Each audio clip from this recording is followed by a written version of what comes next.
after replacing me with more drugs, but getting me addicted to More something chemicals, else. just different I was chemicals. there, what is going on here, like, you know? So I decided anyway, I went off to Australia and got away from these fucking drugs, and I cleaned up my life. I got 2 sponsorships while I was over there as a carpenter. Now I'm a plasterer by trade, so I am, because I wanted to do this for my kids.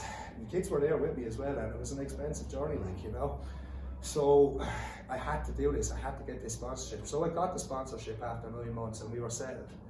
A month later, the job I was on went into receivership. The company went into receivership. I had a month, 28 days to find a new sponsorship and get the fuck out of Dodge. So I said, right, okay, what am I going to do? So I got another job there, told your man the situation, went in, I worked my bollocks off. At the end of the day, I said, look man, I said, I need this more than anything. He said, nothing wrong with your work. He said, there you go, there's your sponsorship. So I was delighted, but the only thing is my wages were after dropping by a third. Couldn't survive it, couldn't have. We tried it for a few months and it was just getting worse, and bills were rocketing and the savings weren't there. Then Kelly fell pregnant with Jake then, and it was kind of a case then as in, right, we have to, what are we going to do? Because we were only on a sponsorship, we had to pay 15,000 to have the child in Australia, and we couldn't rub 2 pennies together, like, you know, at this stage. So decided that Kelly would go home. I spent 6 months up in the mines then, building up a few pounds for when we got back there. So when I got back there, I set up a building company, so when I got back there. And that was going well for a few years. And we were doing great in our lives. We were away from everything and stayed away from all the people that didn't need to be around. And unfortunately then, Kelly fell into a bad place there, and she's been gone ever since. Unfortunately, she will. Pray to God someday she does come back, but what can we do, like, you know? Kids miss her, so maybe someday. But at that then, my life kind of took a turn then, because my business, everything I built up in the business there was gone to pot, because I was now in court every second week and every fourth week and every month trying to get my kids into my custody. That took 2.5 years. Now, it took me 2.5 years as a legal battle to get my kids, and it crippled me, so it did. I ended up in Pieta House, so I did. I had a nervous breakdown, just cracked one day, so I did. And ended up in Pieta House. They advised that I go there and I speak to someone, because I was having suicidal thoughts then, so I was. And so I went and I spoke to him, and I done 15 sessions there, and I have to say, for anyone that's listening that's in a bad place now, go and do it. Pieta House is there to help, so yeah. It was the best thing that I ever done in my life, so it was without a doubt. Cost me nothing, it was free. So the donation at the end, I couldn't have any money. I threw 50 euros in the pot, that's all I could do, like, you know, but it was what I could do to give back. So within that struggle, the amount of people I talked to around the country that are struggling in so many different situations, it's a joke, it's a joke. The country is absolutely one of the I work at a place that people have come up to me and said, you've saved me, John. I said, no, I just taught you kickboxing. I haven't saved you at all. You've saved yourself by coming in and doing it and moving and having a want and doing Spice, or what was it, Spice, I think it was down in Ross. Crippling lads from 15, 16, even younger. I knew a 16-year-old down in Ross that fell into the wrong crowd. He had such prospect, absolute golden hands. He was going into a good kickboxer now, but his hands, he was working hard. He was something special in that poor young fella. That's what I call all these people caught up in it. Wasted talent, man. Wasted talent. Everybody out there has their own talent inside them, like, you know. They just need to realise it and wake up and get on with it, like, you know. There is someone, I think it was a Lidl or someone are doing an adult that you can be proud of. And that's what I want to be for my kids, like, you know. That's starts with your own kids anyway, definitely. It starts with your own kids. Look, that changed me. I'd have to say, before I had kids, I hated the world and I didn't give a fuck about no one. But when I had kids, my first kid, everything kind of changed, slowed me down a bit. Second kid slowed me down another bit. Third kid, that was it. It was Australia then, like, you know. Things had to change. I had a son now. I had someone, he had to look up to me, like, and there was no way I could be that person that I was going to be. Got me, boy. three young ones. Someone wants to get me there now anyway. But yeah, so I suppose, look, I've been distracted there again by the phone, so I haven't just had to put me off there. But yeah, I just have so much want inside me to change for the better. I want to change for the better, and by doing I this, saw that in your first video. I just want to change, man. The day I went to Australia, I wanted to change for the better. I actually get emotional about it all the time. Like, you can hear it in my voice sometimes when I speak about it. Like, I believe that this world is changing all the time. There's so much people out there with negativity against the world, saying that we're living in a horrible world and it's getting worse and it's getting worse. Let me remind you, 100 years ago, the English ruled us. And look, I'm not going to get into what they done, but look, we got past that, and then we had World War II, and that was a horrible place altogether. Like, for anyone, now, I wasn't there, you weren't there, but you could only imagine it getting blown up. I've only heard the stories. Only heard the stories. Look, 10 years ago in this country, gays were looked at as horrible. I don't know what people used to look at them at, but it wasn't nice whatever way they were treated. Different world. Look at the world now. 10 years, that phone, that internet has changed absolutely everything. People now have their voice, and people are listening. People like me and you are getting that voice across so that people can listen, and it's changing the world. Believe me, people, when I say this world is getting better. Like, have faith in it. Just trust it. Like, yes, we have scumbag politicians and we have dopes running the world, but we also have people like us out here fighting every day to make it a fucking better place.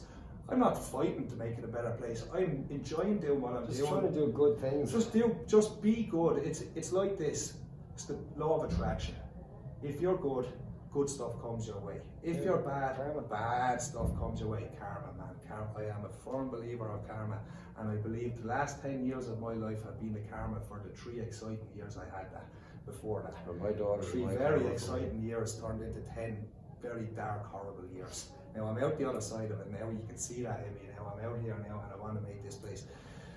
I just want to. I'm not saying individually that I can do anything myself, like, you know. But if I can get the word out there and people can listen, start talking. We just need to start talking. We need to start opening up about our problems. So we do. Yeah, people need to speak. Like, I have no problem telling anyone. People say that about me, like, I will talk to the wall. I will meet someone out across the road there, never met them in my life, and they're telling me life story, and it wouldn't bother me. But you know what? It gets it off the chest, and it works. Yeah, it works, so it does. Very much so. There's people over the past few weeks there that have been bumping into around the place there, and they've been telling me, they've started to tell me their stories. And I feel that that's really good, like, because they're getting it off their chest now as well. It's a start. That's a start? It's a start. So it's a knock-on effect. Yeah. Good versus good. Like, good receives good and good gives out good. Yeah. Good versus we look. We're not going to say that we don't want positive or we don't want negative stuff coming in. We do want. Why are you scared? Why is legalization such a bad thing? Considering that we have one of the worst possible things for any family environment, alcohol. It's such a handy. Don't forget the antidepressants now. Sure, they're legal as well. But I mean, doctors, professionals would do them. Sure, I mean, side effects in those they couldn't be wrong at all, could they? No, not at all. Sure, no, it's not written on the box that suicide is. I've actually seen the box that actually has the side effects as suicide. I remember the doctor giving me this box. I said, "What's the side effects?" So he said, "Well, one of them is suicide." So I said, "You're giving me a box that says side effects are suicide." Whatever percentage, I mean, what were you working with? He's really going to work, like. He said, look, they're not going to work straight away, but it will take 2 or 3 weeks. He didn't tell me the 2 or 3 weeks of pain that I'll have to go through in order to get this. Now, I took him thinking that I would get there after 3 weeks. Yeah, obviously. I didn't. I got worse after 3 weeks. Like, yeah. I'm not a qualified professional, yeah. Educated fucking idiots now, John, in my eyes, to be honest. That's what it is. Look, they're drug pushers. They're drug pushers, and that's what they are. If you're cured, sure, they're not making any money, so. No. They don't want to be cured, it's a massive industry. It's like the court system. It's a massive industry. I'm not getting into it, but it's a massive industry. I look on a daily basis online and I see all of the benefits about cannabis and weed and CBD, of course, for that side of things. There's many different sides to this. But even the whole CBD side, no one seems to know what's going on. Is it legal? Is it not legal? Is it legal, but they're not allowed to advertise, but yet the people that need it are still worried about not going in, so it defeats the whole purpose of having this there. Look at this bill that was passed, supposedly. Yeah, we were talking to Luke Flanagan, there is a bill in the Dáil. Why is it not being discussed? again why we want to have this conversation at the table. For people that were in extreme circumstances, They don't now, work I for have the Irish seen people. firsthand that these people are not getting it. They're struggling with depression now because they're not getting it. They're stressed, they're from Cork to anxiety. Dublin. All they want to do is use the plant that actually helps them and doesn't make them sick long Plant, term. oils, rubs, edibles. It's not just about the smoking of it. Just about smoke. I was a smoker for years in the Navy. I was a smoker. I suppose it's my preferred way of ingesting it. I don't particularly like. I wouldn't like to sit down and have an edible. Particularly. No, I'm not into that. I don't eat cakes myself, so it's not something that I'd be excited about. Yeah. You know. CBD infused coffee, grand. Just doesn't taste the greatest of coffee. I like some coffee. I see drinks today. I shared a post there today of a picture of a drink that you can get it in a drink. That would excite me now, to be honest. I mean, CBD infused everything, the vapes as well. The oils now, I'm becoming very popular with the oils myself now, and I'm going to say THC oils because THC for me helps my head. It works for me, and look, it's the one that does it all. To be honest, I'm not knocking CBD; it's a very good product, so it is. But look, let's be honest, It's fantastic. THC is what's doing the real job, so it is. There's more mental side to the THC side. CBD will cover everything for the anxiety, the rheumatism. It'll give you that small sense of ease. It has a small percentage THC. Percentage, very small But percentage. I'm sure, like myself, you know the difference. I've had up in the CBD shop there. You can get the buds, the CBD buds. Put it this way, John. How high can your anxiety levels go? Like, you know, they're up Quite, and they're down quite and they're high all over the sometimes. place. Yeah. Yes. So isn't it best that we receive the best medicine for it? And that's why I've started using it. I've started making it. I've started doctor making for it 20 myself. years. I haven't really made it myself. I was with someone that was making it, and So it is very easy. It is very easy procedure to do. What I would recommend is people start growing their own plants. 2 plants to each house. It's for your own use. It's for your own medicine. But I mean, the fear of that, I would myself have a fear that if somebody, a nosy neighbour was there, he's throwing weed next door, that I've got guards living down the road from me, a couple of doors down. But if we all done it, there's not enough guards in the country to arrest us all. It's very true. It's not. Wouldn't the simplest thing be to legalise a plant? Oh, absolutely. Look, it's a no-brainer. It's just stupidity that is not done at this stage. Like, you know, it's absolute pure ignorant stupidity is what it is. We want the reasons why, that you don't want it.